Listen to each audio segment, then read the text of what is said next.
मेरा नाम श्रद्धा है। ओ माँ, मैं बुरी तरह से कमर दर्द से तड़प रही थी और मेरा बेटा और बहू अपने कमरे में आराम से एसी चलाकर सो रहे थे। मेरी हालत इतनी बुरी हो रही थी कि मैं चाहकर भी कुछ नहीं कर सकती थी। मैं जानती थी कि इस घर में सिर्फ और सिर्फ मैं एक बोझ हूँ, लेकिन जब मेरी कमर का दर्द हद से ज़्यादा बढ़ गया, तो मैंने डरते डरते अपने बेटे और बहू को आवाज़ लगा ही दी थी। पहले तो उन लोगों ने मेरी आवाज़ नहीं सुनी, लेकिन जब मैंने कोशिश करके कई बार आवाज़ लगाई, तो मेरी बहू ने गुस्से में आकर गर्म पानी जानबूझकर मेरे ऊपर गिरा दिया था। हालांकि मेरी कोई गलती भी नहीं थी। मैं बुरी तरह से चिल्ला रही थी, जलन से तड़प रही थी। मेरी चीखें सुनकर मेरी पड़ोसन भागी भागी हमारे घर पहुंची। जब उसने मेरी हालत देखी, तो उसे मुझ पर बहुत तरस आया था। उसने मेरे बेटे और बहू से मेरी हालत के बारे में पूछा, तो वो दोनों झूठ बोलने लगे। मेरी पड़ोसन ने फौरन ही एम्बुलेंस बुलाई थी और मुझे अस्पताल ले गई थी। मैं लगभग 3-4 दिन तक इसी तरह अस्पताल में पड़ी रही थी। जब एक दिन मेरी बेटी दिव्या लंदन से हिंदुस्तान पहुंची और अगले ही दिन मेरी जालिम बहू और मेरे बेटे पर मुसीबत टूट पड़ी थी, क्योंकि 22 जून कड़कती हुई गर्मियों के दिन चल रहे थे। रात का समय था। कच्ची ईंटों से बने हुए घर में पूरी तरह से खामोशी छाई हुई थी। इस घर में मौजूद लगभग सभी कमरों के दरवाजे बंद थे, लेकिन एक कमरे में एसी चलने की हल्की हल्की आवाज सुनाई दे रही थी, और वो था मेरे बेटे और बहू का कमरा। वो दोनों ठंडक में बड़ी आराम से मजे के साथ सो रहे थे। उन्हें ये बात पता थी कि इस घर में उनकी बूढ़ी माँ भी रहती है, लेकिन फिर भी उन्हें अपनी माँ की कोई परवाह नहीं थी। मैं बूढ़ी औरत आंगन में पुरानी सी चारपाई पर लेटी हुई थी। मेरे बाल अब पूरी तरह से सफ़ेद हो चुके थे। ये सब कुछ उम्र की वजह से नहीं था, बल्कि वक्त और हालात में और मेरे अपनों ने ही मुझे समय से पहले बूढ़ा कर दिया था। वरना सुखी और सेहतमंद लोग तो बुढ़ापे में भी जवान लगते हैं। मैं अपनी जवानी में बहुत सुंदर और सेहतमंद हुआ करती थी, लेकिन तब मैं खुश रहती थी। तब मेरे हालात बहुत अच्छे थे। यहाँ तक कि शादी के बाद भी मैं बहुत अच्छी हुआ करती थी। बच्चे भी जवान हो गए। सभी लोग मेरी सुंदरता की तारीफ करते थे। लेकिन जब मैंने अपने बेटे की शादी की और बहू घर में आई, तब से ही फिक्र और परेशानियों ने मेरे बाल सफ़ेद करने शुरू कर दिए थे। मुझे वक्त से पहले बूढ़ा करने के साथ साथ वक्त से पहले मुझे ऐसा बीमार भी बना दिया था, जिसको कोई बड़ी बीमारी ना होने के बावजूद भी बीमारियों ने घेर रखा था। मेरा चेहरा झुर्रियों से भरा हुआ था।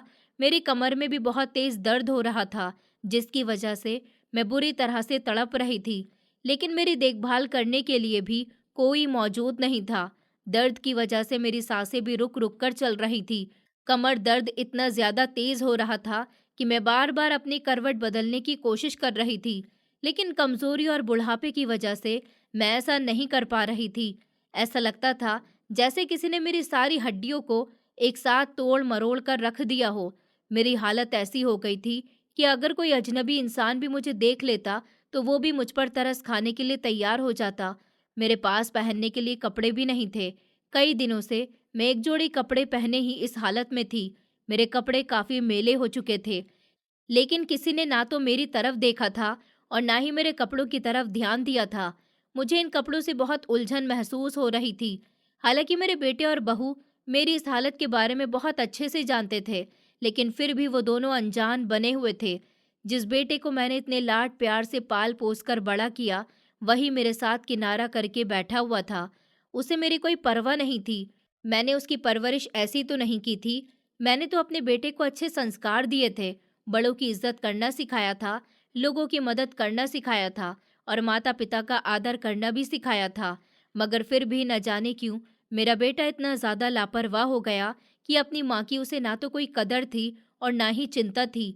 वो उस समय अपनी पत्नी के साथ कमरे में बंद था और उसे अपनी माँ के बारे में कुछ भी पता नहीं था। मैं काफी देर से इस दर्द को बर्दाश्त कर रही थी, लेकिन रात के पिछले समय जब दर्द हद से ज्यादा बढ़ गया, तो मैंने मजबूर होकर अपने बेटे और बहू को आवाज लगाई थी कि वो लोग आकर मुझे देख लें, मेरी मदद कर दें। मेरी आवाज बेटे को आवाज लगाते हुए कांप रही थी। दर्द की बेचैनी की वजह से मेरी आंखों से आंसू निकल रहे थे। हालांकि मुझे काफी देर से ये तकलीफ महसूस हो रही थी, लेकिन मैंने डर की वजह से अपने बेटे को आवाज नहीं दी थी। मैं अपने ही बेटे से इतना ज्यादा डरने लगी थी कि उसे अपनी कोई छोटी से छोटी परेशानी भी आसानी से नहीं बता सकती थी, जबकि ये तो बहुत बड़ी परेशानी थी। मैंने कहा, जीवन, जीवन बेटा, आ जाओ, मुझे दवाई दे दो, मेरे बहुत दर्द हो रहा है। इसी तरह कई बार आवाज़ लगाने पर मेरी आवाज़ मेरी बहू के कानों तक पहुंची थी। बेटा तो नहीं आया था, लेकिन थोड़ी बहुत देर के बाद गुस्से की हालत में दरवाज़ा खोलकर बहू आ गई थी। उसके चेहरे से ही पता लग रहा था कि उसे रात के इस समय मेरा बुलाना बिल्कुल भी पसंद नहीं आया था। लेकिन मेरी मजबूरी थी, जो मैंने अपने बेटे को आवाज़ लगाई थी, वरना तो मैं कभी भी अपने बेटे और बहू को डिस्टर्ब नहीं करती थी। मेरा बेटा जैसे ही कमरे में चला जाता था, मैं कभी उसको नहीं बुलाती थी। कभी कितनी भी इमरजेंसी होने के बावजूद भी उसे आवाज़ नहीं देती थी, बल्कि उसके कमरे से बाहर निकलने का इंतज़ार करती थी। मेरी बहू का नाम अदिति था। उसके चेहरे पर झुंझलाहट मुझे आज साफ दिखाई दे रही थी। उसने पहले तो गुस्से से मुझे देखा और फिर अपनी कमर पर हाथ रखते हुए दो बातें कड़वे शब्दों में कहकर किचन की तरफ चली गई थी। उसके शब्द कुछ इस तरह थे, क्या बात है बुढ़िया, रात के इस समय क्यों हमें परेशान कर रही हो? पता है जीवन और मैं इस समय कितने आराम से सो रहे थे, तुमने तो हमें परेशान ही करके रख दिया। उसकी बातें सुनकर मेरा रोना और भी ज्यादा बढ़ चुका था। मुझ जैसी लाचार माँ और कर भी क्या सकती थी। कुछ ही लम्हों के बाद अदिति किचन से खौलता हुआ पानी एक पतीले में लेकर बाहर आई थी। मैं तो समझ रही थी कि वो मेरे लिए शायद कोई दवाई बनाकर लाई है। मेरे दिल को थोड़ी तसल्ली मिली थी, लेकिन जब बहू ने वही खौलता हुआ पानी मुझ पर डाल दिया तो मेरा पूरा शरीर झुरझुरी लेकर दुबक गया था। एक दिल दहला देने वाली चीख मेरे मुंह से निकली थी। मेरी चीख ऐसी थी कि जैसे किसी ने जिंदा इंसान को आग में झोंक दिया हो। मुझे अपनी आंखें बंद होती हुई महसूस हो रही थी और पूरे शरीर पर जलन की तपिश लग रही थी। खौलते हुए पानी की वजह से मेरे शरीर की खाल झुलस गई थी और मेरा शरीर कांपना शुरू हो गया था। मैं जमीन पर बुरी तरह से तड़पती हुई गिर गई थी। मेरी जोरदार चीखने की आवाज सुनकर मेरा बेटा जीवन भी अपने कमरे से बाहर निकल आया था। वो एक तरफ खड़ा होकर मुझे देख रहा था। मैं तड़प रही थी, बंद होती हुई आंखों को बार बार खोल खोल कर अपने बेटे को देख रही थी। लेकिन वो मदद के लिए या हमदर्दी के लिए भी मेरे करीब नहीं आया था, बस दूर खड़ा रहा। उसने अपनी पत्नी को भी कुछ नहीं कहा था और ना ही उसने अपनी पत्नी से ये पूछने की कोशिश भी की थी कि उसने उसकी मां पर खौलता हुआ पानी क्यों डाला। मेरी आधी रात को चीखने की आवाज सुनकर आसपास के लोगों ने भी घर में जमा होना शुरू कर दिया था। लोग मेरी हालत देखकर दंग रह गए थे और मेरे बहू और बेटे से पूछने लगे कि आखिर श्रद्धा बहन की ये हालत कैसी हुई है। लेकिन मेरे बहू और बेटे ने उन लोगों से झूठ बोल दिया था। उनसे कहा था कि मुझसे खुद ही गलती से अपने ऊपर पानी गिर गया। मैं जो अब धीरे धीरे बेहोशी की हालत में जाने लगी थी, फिर भी अपने बेटे और बहू का ये झूठ अपने कानों से सुन चुकी थी। सच क्या था, इस बारे में किसी को कुछ पता नहीं चल सका था। मैं तो गहरी बेहोश हो चुकी थी। तभी हमारी एक पड़ोसन रेखा आगे बढ़ी थी। उसने जैसे ही मेरी हालत को देखा तो उसके कदमों तले से जमीन निकल पड़ी थी। उसने कांपते हुए हाथों के साथ एम्बुलेंस को फोन किया था, क्योंकि मेरी हालत को देखकर उसके होश उड़ चुके थे। रेखा बहन एक बहुत अच्छी औरत थी। हमारे घर मेरे बेटे की शादी से पहले वो बहुत आया करती थी, लेकिन अब उसने हमारे घर आना कम कर दिया था। मेरे बहू और बेटा नहीं चाहते थे कि मैं अस्पताल जाऊं। वो बार बार झूठ दोहरा रहे थे, मगर रेखा बहन सच के बारे में जानती थी। उसे ये तो पता था कि मेरे बहू और बेटा मेरे साथ कैसा व्यवहार करते हैं, क्योंकि वो कई बार उनका व्यवहार मेरे साथ देख चुकी थी। वो अच्छे तरीके से ये बात जानती थी कि मेरे बेटे और बहू कैसे हैं। एम्बुलेंस के आने तक मेरी कर्राहट पूरे घर में गूंजती रही थी, लेकिन मेरी बहू के चेहरे से ऐसा लग रहा था जैसे उसे किसी भी चीज का कोई भी फर्क ना पड़ रहा हो, और बेटे के चेहरे पर अपनी माँ की तकलीफ का बिल्कुल भी अफसोस नहीं था। थोड़ी ही देर के बाद मेरी बहू ने दबे दबे अंदाज में हंसना शुरू कर दिया था। जीवन भी अनजान बनकर खड़ा हुआ था। वो अपनी माँ की चीखों से ज्यादा अपनी पत्नी की नाराजगी से डरता था। रेखा बहन ने हिम्मत दिखाई थी और वो मुझे अस्पताल लेकर चली गई थी, क्योंकि उन्हें मुझ पर बहुत तरस आया था। बाकी कोई भी अस्पताल नहीं पहुंचा। जिन्हें पहुंचना चाहिए था वो भी नहीं पहुंचे। मैं अपनी बहू और बेटे की बात कर रही हूँ। अस्पताल का कमरा सुनसान और खामोश था। थोड़ी थोड़ी देर के बाद मेरी हिचकियां कमरे में गूंज रही थी। डॉक्टर और नर्स मेरा तेजी से इलाज कर रहे थे। मैं उस समय बेहद तकलीफ में थी, शायद जिंदगी और मौत के बीच में झूल रही थी। लेकिन मेरी आंखों में सिर्फ एक ही सवाल था कि क्या मेरा बेटा मुझसे मिलने के लिए आएगा, लेकिन मेरा बेटा तो मुझे देखने के लिए अस्पताल के दरवाजे तक ही नहीं आया था। मेरी आंखें धीमे धीमे खुल रही थी और बार बार कमरे के दरवाजे की तरफ उठ रही थी। मेरा बेटा जोरू का गुलाम बन चुका था। शादी से पहले वो मुझे बहुत इज्जत देता था, मेरा ख्याल भी रखता था, लेकिन पत्नी के आ जाने के बाद तो जैसे वो अपनी माँ को भूल ही गया था। वो तो अपनी पत्नी की हर बात को आंखें बंद करके मानता था। वो और उसकी पत्नी घर में बैठे हुए सोच रहे थे कि कैसे झूठ को सच्चा साबित किया जाए। उनको डर था कि अगर उनकी सच्चाई मोहल्ले वालों को पता चल गई तो उनकी बड़ी बदनामी होगी, लोग उन्हें बुरा भला कहेंगे। मुझे अस्पताल में रहते हुए 4 दिन गुजर चुके थे, लेकिन जीवन मुझसे मिलने के लिए अस्पताल नहीं आया था और मुझ बूढ़ी माँ की नजरें बार बार दरवाजे की तरफ फूट रही थी, लेकिन फिर भी मेरा बेटा नहीं आया।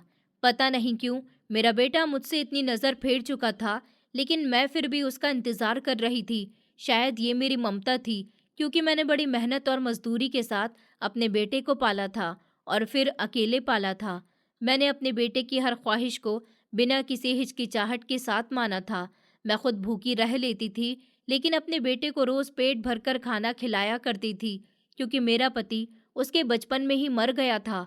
मैंने अपने बेटे को कभी किसी चीज की कमी महसूस नहीं होने दी थी। मैंने अपने बेटे की वजह से ही दूसरी शादी भी नहीं की थी, लेकिन मेरा बेटा तो अपनी पत्नी की मोहब्बत में इस कदर अंधा हो चुका था कि वो अपनी बूढ़ी माँ को भी भूल गया था और अपनी माँ से मिलने भी नहीं आया था। क्या उसे मेरी फिक्र नहीं थी? क्या उसे ये परवाह नहीं थी कि उसकी माँ की मौत भी हो सकती है? उसकी माँ उसे छोड़कर जा सकती है। क्या उसके दिल में थोड़ी भी मेरे लिए मोहब्बत नहीं जागी थी? रेखा बहन ही अस्पताल में मेरे साथ थी और मेरा ख्याल रख रही थी, यहाँ तक कि वो सारा खर्चा भी उठा रही थी। मेरी वजह से रेखा बहन को काफ़ी सारी परेशानियों का सामना करना पड़ रहा था, लेकिन वो एक भली औरत थी। ये सब कुछ भलाई की खातिर ही कर रही थी। कभी वो मेरे लिए खाने पीने का कुछ लाती थी और मेरी दवाई भी मुझे टाइम पर दिया करती थी। उसे मेरी फिक्र थी कि मुझे किसी चीज़ की कमी महसूस न हो। एक अनजान औरत जिसके साथ सिर्फ मेरा रिश्ता एक पड़ोसी का था, वो मेरे लिए सब कुछ कर रही थी, लेकिन जिसे मेरे साथ होना चाहिए था वो मेरे साथ नहीं था। वो तो अपनी माँ को देखने के लिए एक बार भी अस्पताल नहीं आया था, क्योंकि उसकी पत्नी ने उसे ऐसा करने से रोक दिया था और वो अपनी पत्नी की बात ना मानकर घर पर ही बैठ गया था। मुझे अस्पताल में रहते हुए 4 दिन गुजर चुके थे, लेकिन जीवन को मेरा कोई एहसास ही नहीं हुआ था। 5वें दिन मुझसे मिलने के लिए एक लंबे कद वाली जवान लड़की आई थी और ये कोई और नहीं बल्कि मेरी अपनी बेटी थी, जो लंदन में पढ़ने के लिए गई हुई थी। उसे शायद मेरी हालत के बारे में पता चल गया था। जब अस्पताल में उसने मेरी इस झुलसी हुई हालत को देखा तो वह जोर से चीख पड़ी थी। वो मेरी लाडली बेटी थी। दौड़कर उसने मुझे गले से लगा लिया था और मेरे झुलसे हुए हाथों को अपने हाथों में ले लिया था, ताकि मुझे तसल्ली दे सके कि वो अब आ चुकी है और अब मैं अकेली नहीं हूँ। मेरी बेटी मेरे साथ है। अपनी माँ की हालत देखकर वो जोर जोर से रोना शुरू हो चुकी थी। उसे इस तरह से अपनी आंखों के सामने देखकर मुझे बहुत खुशी हुई थी, क्योंकि मैं बहुत समय के बाद अपनी बेटी से मिल रही थी और वो मेरी हालत देखकर बहुत उदास थी। उसे बेहद गुस्सा भी आ रहा था, क्योंकि उसे अपने भाई और भाभी से इस तरह के बुरे व्यवहार की बिल्कुल भी उम्मीद नहीं थी कि वो उसकी माँ को इस तरह जलाकर ही रख देंगे। मैंने कभी भी अपनी बेटी को उसके भाई और भाभी की हरकतों के बारे में कुछ बताया ही नहीं था। मेरी बेटी कोई कमज़ोर और बेसहारा नहीं थी, बल्कि वो एक एजुकेटेड और पावरफुल गर्ल थी, जो आज कई सालों के बाद अचानक से अपनी माँ को सरप्राइज़ देने के लिए आ गई थी। लेकिन जब उसने मोहल्ले वालों से अपनी बूढ़ी माँ के बारे में सुना कि उसकी माँ अस्पताल में भर्ती है और उसको बुरी तरह से जला दिया गया, तो वो दौड़ती हुई अस्पताल की तरफ आ गई थी। यहाँ तक कि वो अपने भाई भाभी से मिलने के लिए घर के अंदर तक नहीं गई थी। मेरी बेटी मेरे हाथ पकड़कर बुरी तरह से रो रही थी और बार बार वो यही कह रही थी कि माँ, आप एक बार मुझे बस ये बता दो कि उन लोगों ने आपके साथ ये सब क्यों किया, और अगर वो आपको इतना तंग करते थे तो आपने मुझे कभी कुछ बताया क्यों नहीं। मैंने अपनी आंखों में आंसू लेकर कहा, बेटी, मैं तुम्हें कैसे कुछ बताती। मैं तुम्हारी पढ़ाई खराब नहीं करना चाहती थी। तुम वैसे भी लंदन में पढ़ाई करने के लिए गई हुई थी। मैं तुम्हें हमारे घरेलू हालात बताकर तुम्हारी पढ़ाई में खलल पैदा नहीं करना चाहती थी। मेरी बेटी कहने लगी, माँ, भैया भाभी ने आपके साथ अच्छा नहीं किया। बस अब मैं उन लोगों को नहीं छोड़ूंगी। अपनी बेटी की आंखों में गुस्सा और जुनून देखकर मैं एक लम्हे के लिए डर गई थी। मैंने कहा, दिव्या बेटा, तुम ऐसी बातें मत करो, मैं ठीक हूँ, मुझे कुछ भी नहीं हुआ। देखो, मैं जिंदा हूँ, यही सबसे ज्यादा अहम बात है। दिव्या कहने लगी कि माँ, आप पागल हो गई हो क्या? अगर आपको कुछ हो जाता तो मेरा क्या होता? मैंने दिव्या को बहुत समझाया था कि वो अपने गुस्से पर काबू करे, लेकिन उसने अपनी माँ पर किए गए जुल्म का बदला लेने का फैसला कर लिया था। उसका कहना था कि जिसने भी उसकी माँ को नुकसान पहुंचाया है, वो उससे बदला लेकर रहेगी। उसने अपना पक्का इरादा कर लिया था। वो जिस चीज़ का भी पक्का इरादा कर लेती थी, उस चीज़ को वो करके ही दम लेती थी। मेरी बेटी लंदन में ही शादी कर चुकी थी और वहीं पर वो अपना बिजनेस संभाल रही थी। लंदन में उसे लोग एक कामयाब बिजनेस वुमेन की हैसियत से जानते थे। वो अपनी माँ के बिस्तर के किनारे पर बैठी फूट फूट कर आंसू बहा रही थी। जब उसने अपने हाथों को अपनी माँ के झुलसे हुए हाथों पर रखा था, तब उसके शरीर में एक सनसनी की लहर दौड़ गई थी। मैं अपनी बेटी को इतने सालों के बाद अपनी आंखों के सामने देखकर अपने दिल पर काबू न कर सकी थी और मैं बुरी तरह से रो रही थी। काफी देर हम दोनों माँ बेटी रोती रही थी। जब हम दोनों के दिल का गुब्बार हल्का हो चुका था, तो मेरी बेटी ने झुककर मेरे कानों में कहा था कि माँ, आप फिक्र मत करो, मैं अब आ चुकी हूँ। अब मैं आपका ख्याल रखूंगी। कोई भी आपको अब नुकसान नहीं पहुंचा सकेगा। माँ, आपको नहीं पता कि मैं आपको ऐसी हालत में देखकर कितनी तकलीफ महसूस कर रही हूँ, मगर अब और नहीं। आपने कभी मुझे कुछ नहीं बताया और अकेले ही चुपचाप सब कुछ सहती रही। ये तो अच्छा हुआ कि ऊपर वाले ने समय पर मुझे यहाँ पर भेज दिया, वरना तो आपकी कोई देखभाल करने वाला भी नहीं है। तभी कमरे में खड़ी हुई रेखा बहन ने गहरी सांस ली थी, जैसे वो बेफिक्र हो चुकी हों कि मेरी हिफाजत करने के लिए अब कोई आ गया है। कुछ ही मिनट के बाद डॉक्टर मेरा चेकअप करने के लिए आ गए थे। जलने के जख्मों की बेचैनी, इन्फेक्शन और सबसे बढ़कर मेरे शरीर की बूढ़ी हड्डियों पर होने वाले अत्याचार के बारे में डॉक्टर ने मेरी बेटी को सब कुछ बता दिया था, जिसे सुनकर मेरी बेटी का गुस्सा और भी बढ़ गया था और वो बार बार रो रही थी। मेरे साथ होने वाले अत्याचार के निशान मेरे बूढ़े शरीर पर अभी भी मौजूद थे। हालांकि मेरी बेटी अब आ चुकी थी, लेकिन इसके बावजूद भी मेरी नज़रें बार बार दरवाजे की तरफ उठ रही थी और मैं अभी भी बेचैनी से अपने बेटे का ही इंतज़ार कर रही थी, जबकि मेरी बेटी मेरे साथ हमदर्दी करने में कोई कसर नहीं छोड़ रही थी। लेकिन फिर भी मुझे अपने बेवफा बेटे का इंतजार था, या यूं कहूं कि मुझे अपने खोए हुए उस बेटे का इंतजार है जो लापरवाही के रास्ते पर भटक चुका है। लेकिन मेरा बेटा था वो, जो अभी भी मुझे देखने के लिए एक बार भी नहीं आया था। यहाँ तक कि उसने फोन करके भी मेरे हालचाल पूछने की कोशिश नहीं की थी। वो ये भी देखने के लिए नहीं आया था कि कहीं उसकी माँ मर तो नहीं गई। उसे अपनी बूढ़ी माँ की कोई परवाह नहीं थी। लगभग 15 दिन तक मेरा अस्पताल में इलाज चलता रहा था और मेरी बेटी मेरे साथ ही थी। रेखा बहन का उसने बहुत बहुत धन्यवाद किया, क्योंकि जब तक मेरी बेटी नहीं आई थी, वो औरत हर लम्हा मेरे साथ थी और उन्होंने मेरा बहुत ख्याल रखा था। उनके बाद मेरी बेटी ही मेरा ख्याल रख रही थी। दिव्या के आ जाने से मुझे काफ़ी सहारा मिला था। उसके बाद वो अस्पताल से मेरी छुट्टी करवाकर मुझे घर लेकर पहुंची थी। जैसे ही हम घर पहुंचे, तो पूरे मोहल्ले के लोग दरवाजे पर मौजूद थे। वहां पर मौजूद सारे लोगों की आंखों में कई सारे सवाल घूम रहे थे, लेकिन उन सभी के होठ खामोश हैं। मेरी बेटी मुझे लेकर सीधा घर के अंदर दाखिल हो गई थी और फिर उसने कमरे का रुख किया। लेकिन जब वो अपनी माँ के कमरे में पहुंची, तो कमरे का हाल देखकर वो दंग रह चुकी थी, क्योंकि मेरे कमरे की हर चीज़ बिखरी हुई थी और ऐसा लग रहा था जैसे कई हफ्तों से कमरे की सफाई नहीं की गई हो। ये तो सच ही था कि मेरे कमरे की सफाई नहीं होती थी। मेरी ऐसी कंडीशन नहीं थी कि मैं अपने कमरे की सफाई कर सकूं, और बहू वो मेरा कोई काम नहीं करती थी। दिव्या ने मुझसे कुछ नहीं कहा। मैं देख रही थी कि वो अपने गुस्से को कंट्रोल करने की कोशिश कर रही है। वो खामोशी से मुझे कमरे में रखी चारपाई पर लेटाने के बाद सीधा अपने भाई और भाभी के कमरे की तरफ बढ़ गई थी, जो अभी भी अपने कमरे में एसी चलाकर मज़े से सो रहे थे, जैसे उन्हें किसी भी चीज़ की कोई टेंशन न हो। दोपहर का समय था और अक्सर मेरा बेटा और बहू दोपहर के समय अपने कमरे में सोते थे। मेरी बेटी ने जैसे ही अपने भाई के कमरे में कदम रखा, तो वो दंग रह चुकी थी। मेरी बहू और बेटा कमरा बंद करके नहीं सोते थे, क्योंकि उनके कमरे में कोई नहीं जाता था, इसलिए वो बेफिक्र होकर सोते थे। उन दोनों का कमरा साफ और सुलझा हुआ पड़ा था। इस कमरे को कीमती फर्नीचर से सजाया गया था। उसने अपने भाई के कमरे का दरवाजा जोर से धकेल दिया और गुस्से से अंदर की तरफ बढ़ गई। उसका भाई और भाभी अचानक से उसे घर में देखकर हैरान रह गए। दरवाजे की जोरदार आवाज सुनकर वो दोनों एक झटके से उठ बैठे थे। दिव्या ने अपनी भाभी से गुस्से में कहा कि तुमने मेरी माँ के साथ जो भी अत्याचार किए, मैं उसका तुमसे पूरा हिसाब लेकर रहूंगी। मेरा बेटा और बहू उसकी बातें सुनकर हैरान रह गए थे। उन्हें विश्वास ही नहीं हो रहा था कि दिव्या वापस आ चुकी है और उसको आते ही सारी सच्चाई पता चल जाएगी, क्योंकि उन्हें किसी ने भी उसके आने के बारे में खबर नहीं दी थी।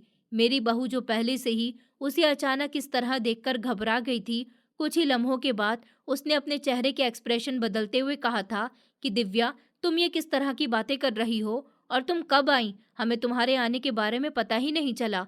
चलो बैठकर बात करते हैं। दिव्या ने कहा कि नहीं भाभी, मुझे आप लोगों की सारी सच्चाई पता चल गई है। आप लोगों ने मेरी माँ पर बहुत अत्याचार किए। बहू घबरा गई और कहने लगी कि नहीं नहीं, ऐसी कोई बात नहीं है दिव्या, ये बात तुमसे किसने बताई है? ये सब झूठ है। दिव्या बोली, अच्छा तो फिर माँ का ये हाल कैसे हुआ? भाभी, उस समय आप कहाँ थी और मेरी माँ इतनी बुरी तरह से कैसे झुलस गई? मेरी बहू कहने लगी, अच्छा वो तो मम्मी जी ने खुद अपने ऊपर गर्म पानी गिरा लिया था, गलती से। अपनी भाभी के झूठ को सुनकर तो उसका खून ही खौल उठा था। उसकी नजरों ने अपने भाई की तरफ देखा था, जो शर्मिंदगी के मारे अपना सर झुकाकर बैठा हुआ था। कुछ ही लम्हों के लिए कमरे में खामोशी छा चुकी थी। उसकी आंखों में अपनी भाभी के लिए नफरत बखूबी दिखाई दे रही थी, लेकिन उसने पक्का इरादा कर लिया था कि वो अपनी माँ के साथ होने वाले एक एक जुल्म का बदला लेकर रहेगी। उसने कमरे से बाहर निकलकर घर के दरवाजे पर जमा औरतों से पूछताछ करनी शुरू कर दी थी कि उसे पूरी तरह से हकीकत के बारे में पता चल सके। मोहल्ले वाली औरतों ने उसे सच सच बताया कि कैसे उसकी भाभी और भाई उसकी बूढ़ी माँ के साथ अत्याचार करते थे। उसे अपने भाई से अपनी ही माँ के साथ इस व्यवहार की उम्मीद बिल्कुल भी नहीं थी। मेरी बेटी अपने भाई की बहुत इज्जत किया करती थी, लेकिन अब उसका अपना भाई उसकी नज़रों से गिर चुका था। मेरा बेटा यहाँ एक मामूली सी नौकरी करता था, जबकि मेरी बेटी लंदन में पढ़ लिख कर एक बड़ी और अमीर बिजनेस वुमेन बन चुकी थी। उसने शादी के बाद मेरा खर्च उठाने की पूरी पूरी जिम्मेदारी ले रखी थी। उसे लगता था कि उसका भाई मामूली सी नौकरी करता है, इसलिए उसके लिए घर चलाना बहुत मुश्किल हो रहा होगा। तो वो ये ख्याल करते हुए लंदन से अपनी माँ का हर महीने का खर्च भेज दिया करती थी, ताकि उसकी माँ भी सुखी रह सके, भाई पर बोझ भी न पड़े और उसकी माँ का अच्छी तरह से इलाज भी हो सके और उसकी माँ को कभी भी किसी चीज़ की कमी महसूस न हो। लेकिन उसके भाई ने उसके ही पैसों से अपने लिए और अपनी पत्नी के लिए सामान खरीद लिया। उसने 3 महीने पहले ही मेरे कमरे में एसी लगवाने के लिए अपने भैया के अकाउंट में पैसे भेज दिए थे, लेकिन मेरी बहू ने इन पैसों से अपने ही कमरे में एसी लगवा लिया था। उसे अपने भाई से इस तरह की घटिया उम्मीद बिल्कुल भी नहीं थी, क्योंकि जब भी वो अपने भाई से अपनी माँ की तबीयत के बारे में पता करती थी, तो जीवन कहता था कि माँ तो बिल्कुल ठीक है। जीवन मेरी भी दिव्या से फ़ोन पर कम ही बात करवाया करता था और जितनी देर मेरी बात दिव्या से फ़ोन पर होती, वो दोनों पति-पत्नी मेरे सामने मौजूद होते थे और मुझे दिव्या से ज़्यादा बात नहीं करने देते थे। हर बार मेरी बेटी का फ़ोन आने पर जीवन और उसकी पत्नी यही कहा करते थे कि माँ जी बिल्कुल ठीक है, उनका इलाज भी हो रहा है। और कभी वो मेरी बेटी से कहता कि माँ जी घर पर मौजूद नहीं है, वो अपनी सहेलियों के साथ किटी पार्टी करने के लिए गई है। कभी कहते कि अपनी किसी रिश्तेदार के यहाँ गई हुई हैं। उसने तो अपने भाई की बातों पर अंधविश्वास कर लिया था, लेकिन उसे पता नहीं था कि उसका भाई उसे धोखा दे रहा है। माँ के इलाज के लिए आने वाले पैसे वो अपने ऊपर और अपनी पत्नी पर लगाता, माँ पर नहीं। सारी रात मेरी बेटी को परेशानी की वजह से नींद नहीं आई थी और मैं अपनी चारपाई पर लेटी बस यही प्रार्थना करती रही कि मेरे दोनों बच्चों के दिल में कोई फूट पैदा ना हो। लेकिन उन दोनों के दिल में फूट तो पड़ चुकी थी। मेरी बेटी बहुत ज़्यादा थक चुकी थी, लेकिन माँ की हालत को देखकर उसने रोते हुए अपनी रात गुजार दी थी। अगली सुबह वो सीधी शहर के एक बड़े वकील के पास गई थी। उसने वकील को सारी कंडीशन बता दी थी। वकील उसका मुकदमा लड़ने के लिए तैयार हो चुका था, लेकिन मेरी बहू ने अपनी बदनामी होने से पहले ही मोहल्ले में अफवाह फैला दी थी कि दिव्या यहाँ इसलिए आई है ताकि अपने भाई से जायदाद हथिया सके। मेरी बहू ने मेरी बेटी को बदनाम करने की पूरी पूरी कोशिश की थी। वक्त गुजरने के साथ साथ नंद और भाभी में दुश्मनी बढ़ती जा रही थी। मेरी बहू ने उसके खिलाफ साजिशें करना शुरू कर दी। उसने मेरी बेटी के कागजात छुपाने की कोशिश की, लेकिन मेरी बेटी ने अपनी भाभी की सारी साजिशों को नाकाम बनाकर रख दिया था। इतना ही नहीं, एक रात तो मेरी बहू ने दिव्या को डराने और यहाँ से भगाने की कोशिश भी की थी। उसने उसको भगाने के लिए गुंडों को भिजवाया था, लेकिन मेरी बेटी ने गुंडों का अच्छी तरह से मुकाबला किया। मेरी बेटी कोई बेवकूफ़ लड़की नहीं थी जो मामूली से गुंडों से डर जाती। यहाँ तक कि उसने चुपके से पुलिस को भी खबर दे दी थी और पुलिस ने मौके पर जाकर उन लोगों को गिरफ्तार कर लिया। आधी रात को सभी मोहल्ले वाले मदद की पुकार सुनकर जाग चुके थे। मैं तो जख्मी हालत में ही अपने कमरे में पड़ी रहती थी, लेकिन मुझे रेखा बहन सब कुछ बताती रहती थी और मेरी बेटी जो कुछ भी कर रही थी उसके बारे में मुझे सब खबर रहती थी। मेरी बहू अभी भी अपनी हरकतों से बाज नहीं आई। उसने मेरे बेटे को दिव्या के खिलाफ भड़काना शुरू कर दिया, जिस पर जीवन ने अपनी बहन को धमकी दी कि वो अपना केस वापस ले ले, वरना वो उससे सारे रिश्ते नाते तोड़ देगा। लेकिन दिव्या तो अपने भाई की बात मानने के लिए बिल्कुल भी तैयार नहीं थी और उसने जीवन की बात को भी नहीं माना। यहाँ तक कि मेरे बेटे ने अपनी ही बहन को घर से निकालने की धमकी भी दी, लेकिन वो बिल्कुल भी नहीं डरी, क्योंकि वो पीछे हटने के लिए बिल्कुल भी तैयार नहीं थी। मुझे डर लग रहा था कि कहीं मेरी दिव्या के साथ कुछ गलत ना हो जाए, क्योंकि मेरे बेटे ने तो अपनी पत्नी के कहने पर अपनी बहन और माँ से बिल्कुल ही बोलना तक खत्म कर दिया। कुछ ही दिनों के अंदर घर दो हिस्सों में बंट चुका था। एक हिस्से में तो हम दोनों माँ बेटी रहते थे और दूसरे हिस्से में वो दोनों पति पत्नी रहते थे। मेरी बेटी और मेरे बेटे ने पूरी तरह से बोलना बंद कर दिया, जिसकी वजह से उनके बीच एक ऐसी दरार पड़ चुकी थी जो दिन ब दिन खत्म होने के बजाय बढ़ती ही जा रही थी। एक रात मैं अपने बिस्तर पर लेटी हुई थी और दिव्या मेरे बराबर में आकर बैठ गई और मेरा हाथ पकड़कर बोली, माँ, क्या मैं इस झगड़े की वजह जान सकती हूँ? भाभी का व्यवहार शुरू शुरू में तो आपके साथ बहुत अच्छा होता था। उन्होंने कभी आपके साथ कुछ गलत नहीं किया। मैंने कहा, बेटी, तुम्हारे लंदन जाने के बाद ही बहू का व्यवहार मेरे साथ ऐसा हुआ था, बल्कि दिन ब दिन उसका सुलूक मेरे साथ बदतर होता जा रहा था। तुम्हारी भाभी ने कुछ ही दिनों के अंदर अंदर मेरे बेटे को अपनी मुट्ठी में कर लिया और तुम तो जानती हो कि तुम्हारे भैया भाभी की लव मैरिज हुई थी, इसलिए मेरा बेटा आसानी से उसकी बातों में आ गया। उसकी हर बात मानता है और उस पर अंधविश्वास भी करता है। उसे अपनी पत्नी के सिवा कुछ भी नजर नहीं आता। धीरे धीरे अदिति ने पूरी तरह से मेरे बेटे को अपने काबू में कर लिया और कुछ ही दिनों में मेरे बेटे को पूरी तरह से बदल कर रख दिया।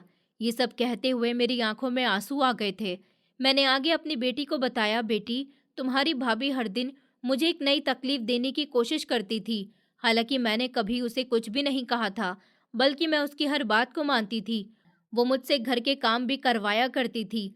मैं घर के भी सारे काम करती थी, लेकिन पता नहीं फिर भी वो मुझसे किस जन्म का बदला ले रही थी। दिन ब दिन अदिति का व्यवहार मेरे साथ बदलता जा रहा था। वो मुझे खाना तक नहीं देती थी। अगर कभी कोई काम गलत हो जाता तो मुझे गालियां देना शुरू कर देती थी और कभी कभी तो वो मुझे मेरे ही कमरे से निकालकर आंगन में डाल देती थी। कहती थी कि आंगन में सोया करो ताकि सुबह की धूप से तुम्हारी आंख जल्दी खुल जाया करे। कमरे में तो तुम देर तक सोती रहती हो, जिसकी वजह से घर के काम को देर हो जाती है। लेकिन बेटी, मैं सच कहूँ तो मैं सुबह 8 बजे तक उठ जाती थी और जल्दी जल्दी घर के काम भी कर लेती थी। मैंने कई बार इसकी शिकायत जीवन से करने की कोशिश की थी, लेकिन उसने तो कभी भी अपनी पत्नी से कुछ नहीं कहा था। वो खामोशी से मेरी बात सुन लेता था और उसे कभी इसीलिए कुछ नहीं कहता, क्योंकि वो अपनी पत्नी से बहुत डरता है और अदिति को भी किसी बात का कोई डर नहीं था। वो भी दिन ब दिन शेरनी बनती जा रही थी, क्योंकि कभी भी किसी ने उसे रोकने और टोकने की कोशिश नहीं की थी। इतना कहकर मैं फूट फूट कर रोने लगी थी जब मेरी बेटी ने कहा था कि माँ, आप फिक्र मत करो, मैं उन दोनों से आपका एक एक दुख का बदला लेकर रहूंगी। मैंने उसको समझाया था कि बेटा, ध्यान रखना, कहीं कुछ गलत ना हो जाए। लेकिन मेरी बेटी बार बार यही कह रही थी कि माँ, अब आपको अपने बेटे की परवाह करने की कोई ज़रूरत नहीं है। एक दिन मेरी बेटी ने मेरी बहू को किसी से बात करते हुए सुना था। मेरी बहू कह रही थी कि वो बुढ़िया जब तक जिंदा है तब तक कुछ भी नहीं हो सकता। कागज मेरे पास है, सलामत पड़े हुए हैं, लेकिन हमें हर कदम संभल संभल कर उठाना होगा। वो किसी से फोन पर धीमी आवाज में बात कर रही थी और मेरी बेटी ने किचन की तरफ जाते हुए सब कुछ चुपके से सुन लिया था। हकीकत ये थी कि मेरी बहू मेरी जायदाद को हथियाने के लिए ये सब कुछ कर रही थी और इस सब में उसके परिवार वाले भी उसके साथ मिले हुए थे और उसी की मदद कर रहे थे। अगली सुबह ही मेरी पड़ोसन रेखा बहन, जिसने मेरी मदद की थी, उसने मेरी बेटी को अपने पास बुलाया और उसने उसे बताया कि अदिति और उसके मायके वाले बहुत खतरनाक लोग हैं। वही हमारे इस घर को बर्बाद करने की कोशिश कर रहे हैं। उसने मेरी बेटी से कहा कि बेटा, मैंने काफी बार तुम्हारी माँ को रोटी के एक एक निवाले के लिए तरसता हुआ देखा था। दरअसल तुम्हारी भाभी चाहती हैं कि तुम्हारी माँ जल्द से जल्द मर जाए और उसकी सारी जायदाद उसके हाथ में आ जाए। घर तो पहले ही उसने अपने कंट्रोल में कर रखा है, अब आगे तुम देख लो बेटा। मेरी बेटी ये सब सुनकर हैरान रह गई थी। उसने घर आकर कुछ पुराने कागजात को तलाश करने की कोशिश की थी। कुछ देर की तलाशी करने के बाद वो कागजात उसे मिल चुके थे, लेकिन जब उसने उन कागजात को खोलकर पढ़ने की कोशिश की तो उसके कदमों तले से जमीन निकल गई, क्योंकि उन कागजात में से कुछ पन्ने फाड़े जा चुके थे। अब मेरी बेटी को सारी चाल समझ आ चुकी थी। वो दोनों पति पत्नी जायदाद हथियाने के लिए ही ये सब कुछ कर रहे थे। जब उसने फटे हुए कागजात का जिक्र मेरे साथ किया तो मैंने अपनी बेटी को बताया कि बेटा, मैंने काफी बार जीवन को बात करते हुए सुना था कि जब माँ मर जाएगी तभी ये सब कुछ उनके हवाले होगा। बेटा, मुझे तो डर है कि कहीं किसी दिन वो मेरा गला दबाकर मुझे ऊपर वाले के पास ही ना पहुंचा दे। इतना कहकर मैं रोने लगी थी और मैंने ये सब कुछ बहुत डरते डरते अपनी बेटी को बताया था। हकीकत पता चलने के बाद तो मुझे जीवन से ही डर लगना शुरू हो चुका था, क्योंकि वो अपनी पत्नी के साथ मिलकर लालच में इस कदर अंधा हो चुका था कि उसे ना ही अपनी माँ दिखाई दे रही थी और ना ही अपनी जान से प्यारी बहन। मेरे बेटे की आंखों पर तो लालच की पट्टी बन चुकी थी। अब मेरी बेटी और मेरे दिमाग में खतरे की घंटी बजना शुरू हो गई, क्योंकि काफी दिनों से मेरे बेटे और उसकी पत्नी ने खामोशी रखी हुई थी। उन दोनों की खामोशी किसी तूफान के आने का अंदेशा दे रही थी। ऐसा लग रहा था कि जैसे वो कुछ बड़ी साजिश चलने के लिए तैयारी कर रहे हैं। दरअसल मेरा बेटा गलत नहीं था, वो बहुत अच्छा था और मैंने उसे हमेशा से ही अच्छे संस्कार दिए थे। लेकिन अदिति से दोस्ती करने के बाद वो बुरे कामों में शामिल होने लगा। बुरे लोगों के साथ उसने उठना बैठना शुरू कर दिया था। अदिति उसके साथ कॉलेज में पढ़ती थी और वो उसकी बहुत अच्छी दोस्त भी थी। कॉलेज में पढ़ने वाले कुछ दोस्तों के साथ एक दिन नशे की हालत में पुलिस ने उसे गिरफ्तार भी कर लिया। वक्त धीरे धीरे गुजरता जा रहा था और मेरे बेटे पर कर्ज बढ़ता जा रहा था। उसने अदिति के साथ लव मैरिज की थी। हम मिडिल क्लास लोग थे और उसने अपने लिए अदिति जैसी अमीर लड़की को चुना था, ताकि उसे दौलत की कभी भी कमी न हो। लेकिन जिस लड़की ने उससे शादी की थी वो बिल्कुल भी अच्छी नहीं थी। वो बेहद चालाक और मक्कार लड़की थी। उसने कुछ ही दिनों के अंदर अंदर मेरे बेटे के साथ साथ मेरे पूरे घर पर कब्जा कर लिया। वो दोनों पति पत्नी ही दौलत के पुजारी थे। हालांकि अदिति तो शुरू से ही अमीर परिवार से संबंध रखती थी, लेकिन फिर भी और दौलत के लालच ने उसे बिल्कुल ही अंधा करके रख दिया। वो चाहती कि मेरा जो घर है और मेरे पति की जो जमा पूंजी है और जो मेरी बेटी लंदन से मेरे लिए भेजती है, वो सब कुछ जल्द से जल्द उनके हाथ में आ जाए। इसी वजह से मेरी बहू ने अपना व्यवहार मेरे साथ बदल लिया। जब तक मेरी बेटी यहाँ मौजूद थी तब तक तो उसने मजबूरन अपना व्यवहार मेरे साथ अच्छा रखा, लेकिन जैसे ही मेरी बेटी लंदन पढ़ने के लिए चली गई तो तब से ही अदिति ने अपनी असलियत दिखानी शुरू कर दी थी और वो मुझ पर जुल्म और सितम करना शुरू कर चुकी थी, ताकि मैं जल्द से जल्द मर जाऊं और मेरा सब कुछ उन दोनों के हाथ में आ जाए।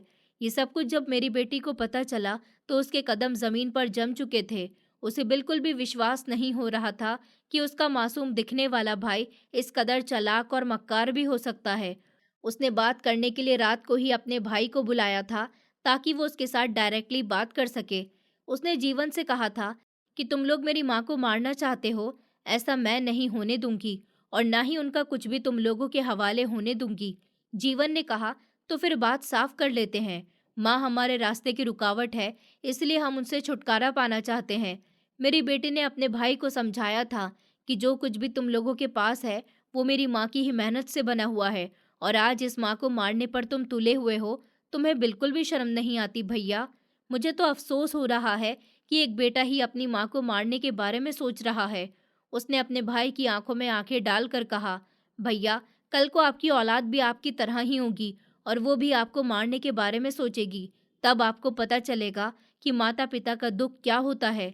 लेकिन बहन की बातों का तो जीवन पर कुछ भी असर नहीं पड़ा था, क्योंकि दौलत के लालच में वो बिल्कुल ही अंधा हो चुका था। वो सिर्फ अपनी ही जिंदगी को बेहतर बनाना चाहता था। उसे किसी और की कुछ भी परवाह नहीं थी। उसकी पत्नी भी उसकी पूरी तरह से साथ दे रही थी। दोनों इकट्ठे खड़े हुए थे अपने लालच के लिए। वो अपने लालच को पूरा करने के लिए अच्छे और बुरे की तमीज भी भूल चुके थे। अभी वो दोनों भाई बहन आपस में बातें ही कर रहे थे कि दरवाजे पर छुपी हुई मेरी बहू भी उनके सामने आ गई थी। लेकिन वो तो बहुत हंस रही थी, क्योंकि उसको किसी भी चीज का कोई डर नहीं था। उसने मेरी बेटी को ताना देते हुए अंदाज में कहा था कि तुम तो लंदन से आई हो, जाओ और अपने घर बार पर ध्यान दो। तुम्हें क्या पता कि गरीबी क्या होती है। हालांकि मेरी बहू ने भी तो अपनी जिंदगी में किसी चीज की कमी महसूस नहीं की थी, मगर फिर भी वो बार बार अपनी जुबान से गरीबी का नाम निकाल रही थी। रात का समय था जब मेरे बेटे ने अपनी पत्नी की मदद से एक प्लान बनाया। उन दोनों ने मुझे और मेरी बेटी को एक केस में फंसाने की कोशिश की थी, ताकि हम दोनों डरकर लंदन भाग जाएं और उनके रास्ते की एक और दीवार हटे और जल्द से जल्द वो अपने मकसद को पाने के लिए कामयाब हो जाएं। लेकिन मैं और मेरी बेटी उनके लिए कोई आसान जगह नहीं थी, क्योंकि मेरी बेटी बिजनेस वुमेन होने के साथ साथ पढ़ी लिखी भी थी। इसलिए वो जानती थी कि किसी मामले को किस तरह से हैंडल करना है। वो जानती थी कि सच एक दिन सबके सामने आ ही जाएगा, क्योंकि उसे अपने भाई और भाभी के इरादे बहुत ज़्यादा खतरनाक महसूस हो रहे थे। लेकिन उसने पक्का इरादा कर लिया था कि वो एक भी लम्हे के लिए अपने कदमों को पीछे हटाने के बारे में सोचेगी भी नहीं। उसने वकील की मदद से पुलिस को भी अपने साथ शामिल कर लिया, ताकि जब भी उनको ज़रूरत पड़े तो पुलिस को सब कुछ पहले से ही पता हो। उसने मुझे तसल्ली दी और कहा कि वो सब कुछ अच्छी तरह से संभाल लेगी, इसलिए हमें किसी से भी डरने की ज़रूरत नहीं है। मैंने जब अपनी बेटी की बात सुनी तो मेरी परेशानी में कुछ हद तक कमी आ चुकी थी, क्योंकि मुझे अपनी बेटी पर पूरा विश्वास था। इस मुश्किल समय में मेरा अपनी बेटी के सिवा कोई नहीं था और ना ही कोई मदद कर सकता था। मेरी बेटी से बढ़कर कोई भी मेरी देखभाल नहीं कर सकता था। मेरी बहू तो ऐसी थी जो मुझे मारने पर तुली हुई थी, और बेटा भी पूरी तरह से अपनी पत्नी के साथ मिला हुआ था, क्योंकि उसकी पत्नी ने लालच की पट्टी मेरे बेटे की आंखों पर बांध दी थी। दरअसल वो दोनों पति पत्नी दुबई शिफ्ट होना चाहते थे, लेकिन उनके पास पूरे पैसे नहीं हो सके और वो मुझे भी छोड़कर नहीं जा सकते थे, क्योंकि मेरा हिंदुस्तान में कोई भी नहीं था। इस वजह से उन्होंने मुझे मारने की कोशिश शुरू कर दी, ताकि सांप भी मर जाए और लाठी भी न टूटे। वो मेरे मरने के बाद सब कुछ बेचकर विदेश जाकर वहां पर शिफ्ट होने का इरादा रखते थे।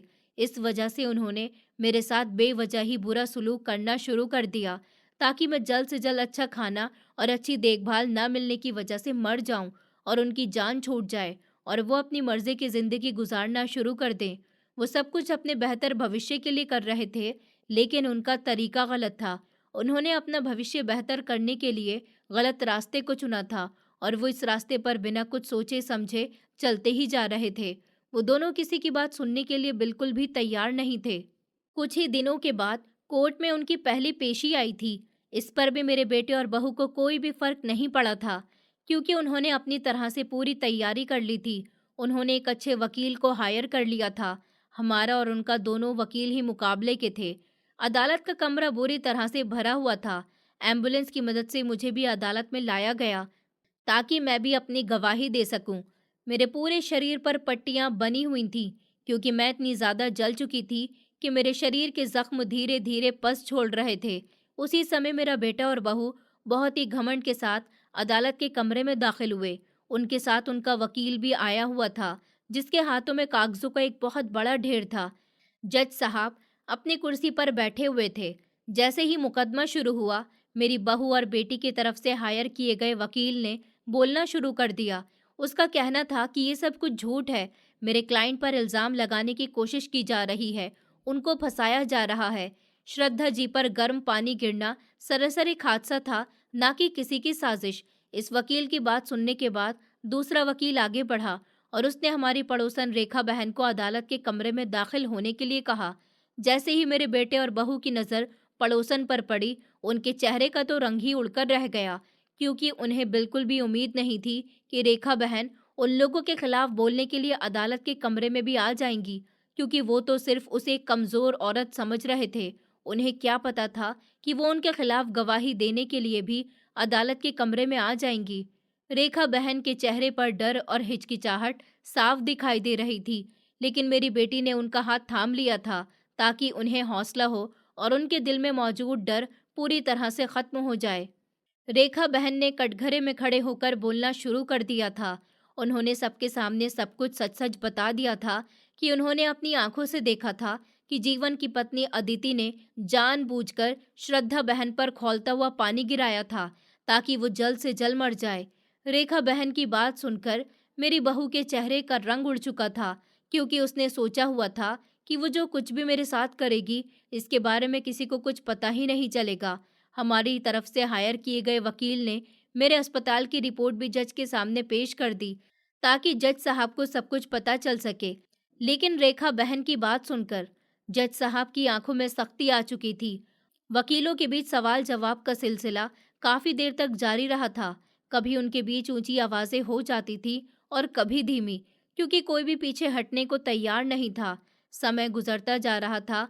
वकील ने भी वो कागजात अदालत के कमरे में पेश कर दिए जिनमें कुछ पन्ने मौजूद नहीं थे, ताकि सबको पता चल सके कि किस तरह मेरे बहू और बेटे ने जबरदस्ती मेरी प्रॉपर्टी पर कब्जा करने की कोशिश की है। वकील ने रजिस्ट्री ऑफिस से भी रिकॉर्ड में से पुराने कागजात अदालत के कमरे में पेश किए, जिनसे साफ जाहिर हो रहा था कि आधी से ज्यादा प्रॉपर्टी मेरे अपने नाम पर मौजूद है। भले ही हमारे घरेलू हालात मामूली थे, लेकिन मेरे पति की काफी सारी जमीनें थीं जो मेरे नाम कर दी थी। अदालत में मौजूद लोग हैरानी के साथ एक दूसरे को तकना शुरू हो चुके थे, क्योंकि उनको बिल्कुल भी विश्वास नहीं आ रहा था कि एक बेटा भी अपनी माँ के साथ ऐसा सलूक कर सकता है, सिर्फ दौलत के लालच में आकर। अब क्योंकि ज्यादातर दलीलें मेरे अपने हक में साबित हो रही थी, समय गुजरने के साथ साथ मेरी बहू के चेहरे का रंग उतरता जा रहा था, क्योंकि उसे अपनी शिकस्त साफ दिखाई दे रही थी। मेरे बेटे ने काफी बार झूठ बोलने की कोशिश की थी, लेकिन वो हर बार अपनी कोशिश में नाकाम हुआ था। उसने खुद को बेइज्जती से बचाने के लिए अपनी माँ पर इल्जाम लगाया था कि मेरी माँ पागल हो चुकी है, लेकिन उसका कोई भी सच साबित नहीं हुआ था। इस वजह से जज साहब उसकी कोई भी बात सुनने के लिए तैयार नहीं थे। कुछ ही लम्हों के लिए अदालत के कमरे में पूरी तरह से खामोशी छा चुकी थी। सबकी नजरें फैसले के इंतजार में थीं।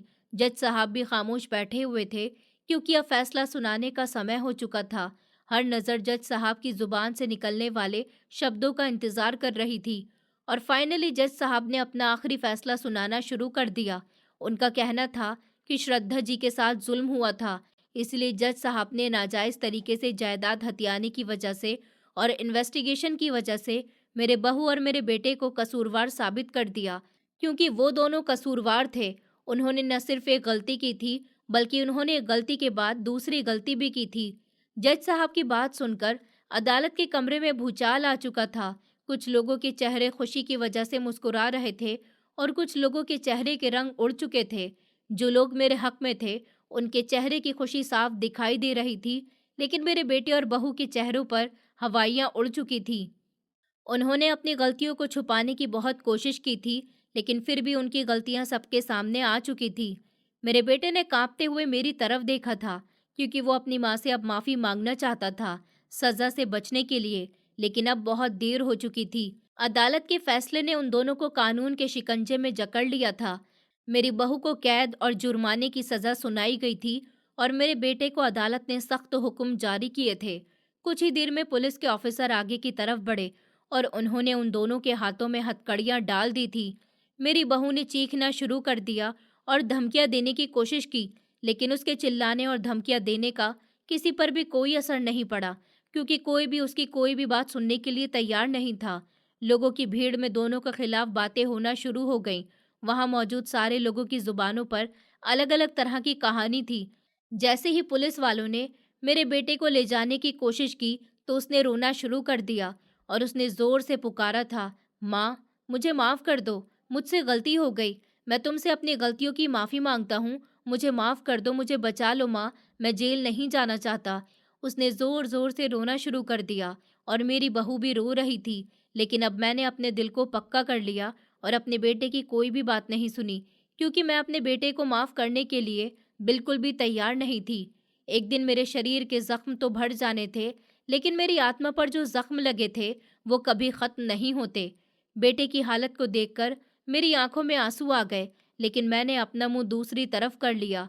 मैं अपने बेटे को किसी भी हाल में माफ नहीं कर सकती थी। मैंने अपने दोनों बच्चों की परवरिश अपने पति के बिना की थी।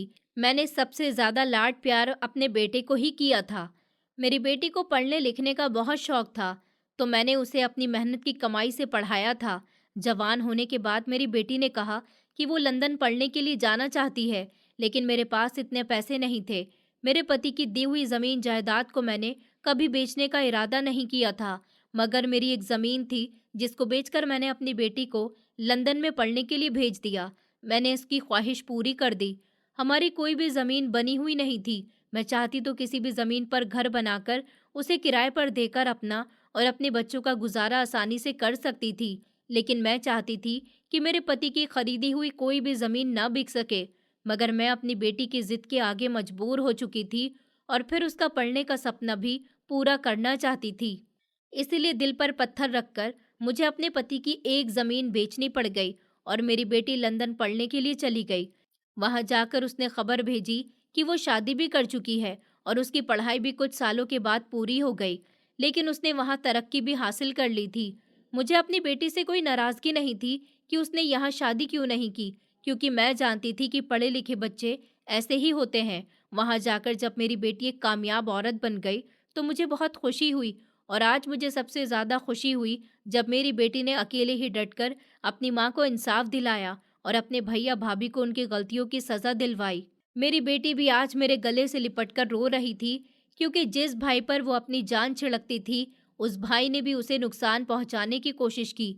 उसने ऊपर वाले से अपने भाई के लिए बहुत प्रार्थना की थी, लेकिन उसके भाई ने तो उसकी माँ को पूरी तरह से तोड़ कर रख दिया था। अदालत से निकलते समय मैंने अपने बेटे से सिर्फ इतना कहा था कि बेटा, मैं तुम्हें एक न एक दिन माफ़ कर दूंगी, लेकिन मेरा ऊपर वाला तुम्हें कभी माफ़ नहीं करेगा।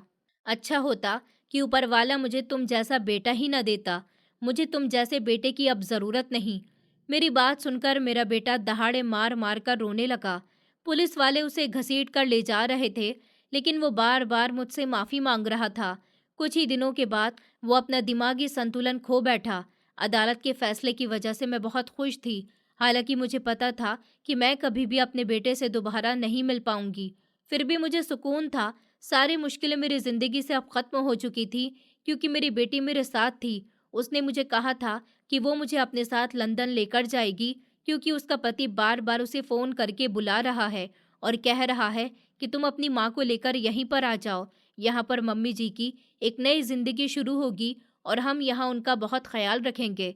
मैंने अभी तक अपने दामाद को नहीं देखा था।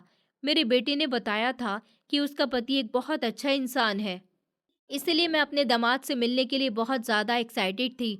इतने बड़े हादसे के बाद मैं अपनी बेटी के साथ लंदन जाने के लिए तैयार हो चुकी थी, क्योंकि यहाँ हिंदुस्तान में मेरा कोई भी ऐसा नहीं था जिसके सहारे मैं अपनी ज़िंदगी गुजार सकती और जो पूरी तरह से मेरी देखभाल कर सकता।